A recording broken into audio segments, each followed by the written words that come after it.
I hate playing Geelong. I, I just hate it.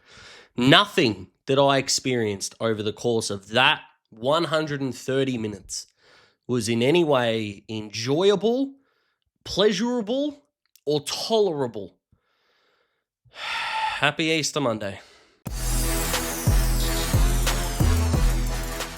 So, what is so weird about this, I suppose, is that last week everything went wrong and we got punished for it on the scoreboard, therefore we could throw it away.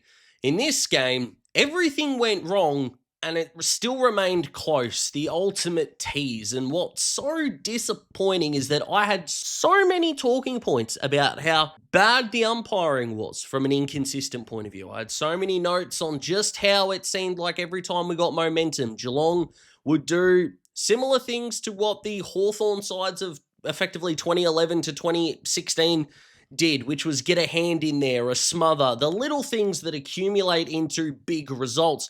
The Cats were able to do, to their credit, absolutely to their credit, and it just seemed like we couldn't break down that wall and everything was going against us. And then the final quarter happened, in which it was like, well, can't really complain about the umpires anymore. Well, although Geelong did a lot right late in the game, there's got to be a line in the sand about the fact that now, twice in a row, semi-final and Easter Monday, where there has been a finals-like atmosphere with exposed form, that the Hawks can't stand up. And that's the biggest concern coming out of this, because the gap between the best and the worst of players in game is too far wide. And we'll give some examples a little bit later on. It was extraordinary. But look, some numbers went the Hawks' way, some didn't. The scoreboardless game. So if there was no scoreboard, you could have talked yourself into being like, the Hawks are 2 or 3 goals up. And the Hawks didn't lead after the 10th minute mark of the first quarter. And then the misses. My God. Gunston twice in the first quarter. Hardwick in the first quarter. Connor McDonald, who kicked 1 goal 3. But his first 3 shots were all behinds. One of them really tight on the boundary. We'll forgive that one. A little bit of rust coming back. I can kind of understand that. But the Wizard kicked 2, missed 2, including 1 late.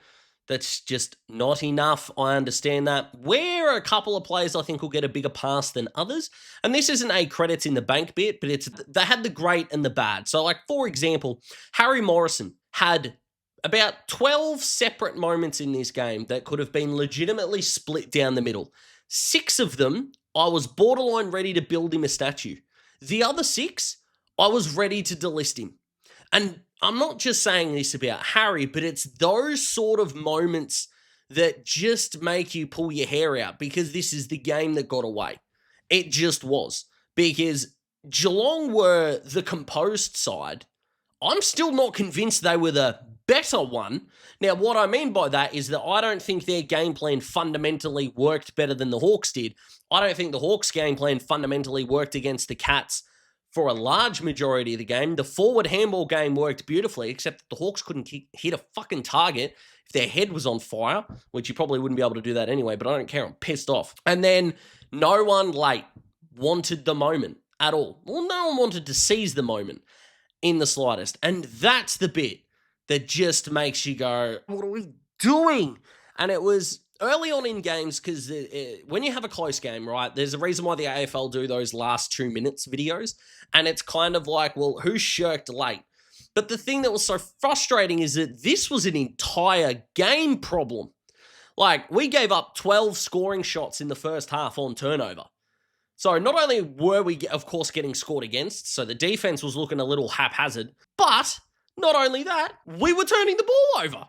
Oh, the intercept numbers were surreal, and it was such good ball users. So, the fish rots at the head. James Sicily will never play a worse game than that. And I had that moment where I think it was the last one, where again, another uncontested mark pretty much that he spilt over the boundary line, where I kind of sent a message in the group chat that I'm in with our Supercoach League that went, on principle, does that performance, take the captaincy away just for a sec, does that performance garner a player getting dropped? Like, is that real an overreaction or a massive overreaction? Now, it's probably an overreaction, rather than a major one. But the fact that question gets asked about your captain is legitimately extraordinary. And look, there were some really cool highlights in the game. If Jez's volley had have gone through here, like, that would have been sick. I don't care who you barrack for. That just would have been awesome.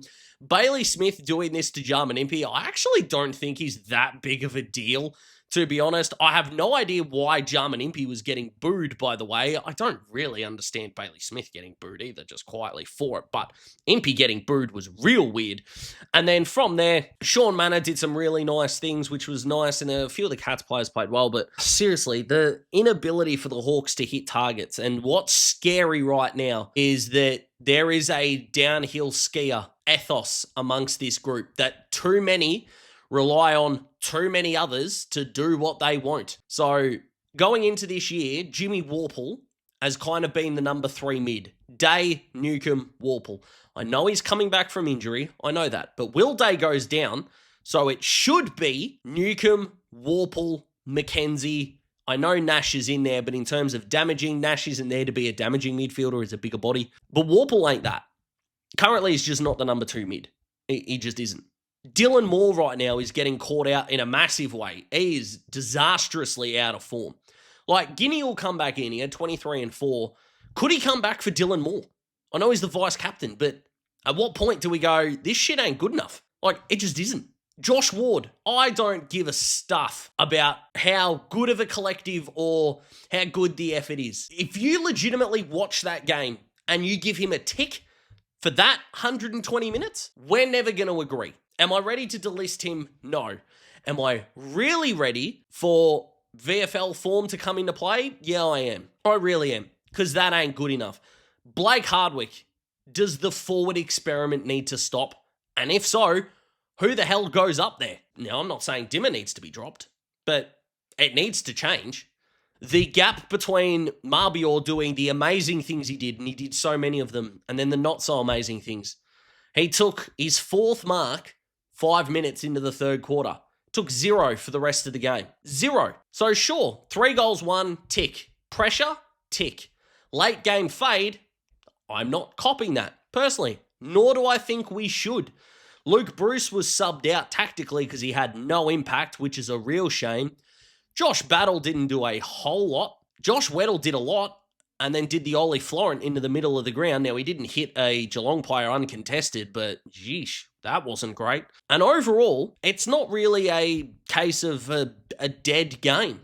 It's a wasted one. It's pointless. It's not the response. The Hawks are now negative 75 points on differential in their last 3 first quarters. So if you want to forgive, the Giants had the wind. The Hawks were coming off the bye against Port.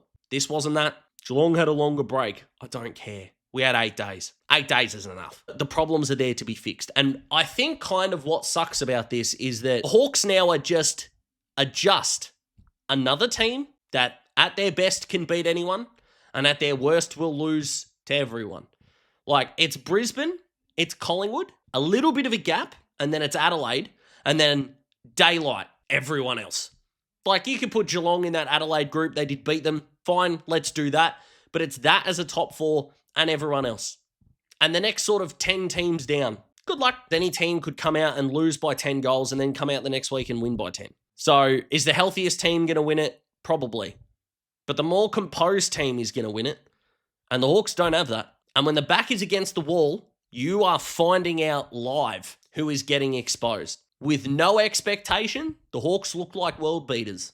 Under expectation, we are watching a mentally fragile side at the moment struggling to cope. Now, the good news is we got West Coast and Richmond over the next fortnight, and I think Melbourne and Gold Coast up at Tassie, and I think with their tools, the Hawks might be able to match it, especially if you go on the road, you can kind of go, let's get out of the bubble. So maybe 3 of the next 4 rights the ship and you can carry that momentum forward, but this hurts, and I hate playing Geelong. So there you go. New setup. The Hawks went no good, so I'll see you in the next video, I suppose, which will be the first of a monthly series that if you've subscribed to me for a while, you'll know what's happening, and it's the first one this year, so I hope you enjoy that. If you like the video, subscribe to join the Daz Talks Footy family. Have a good one, guys. I'll see you in the next one.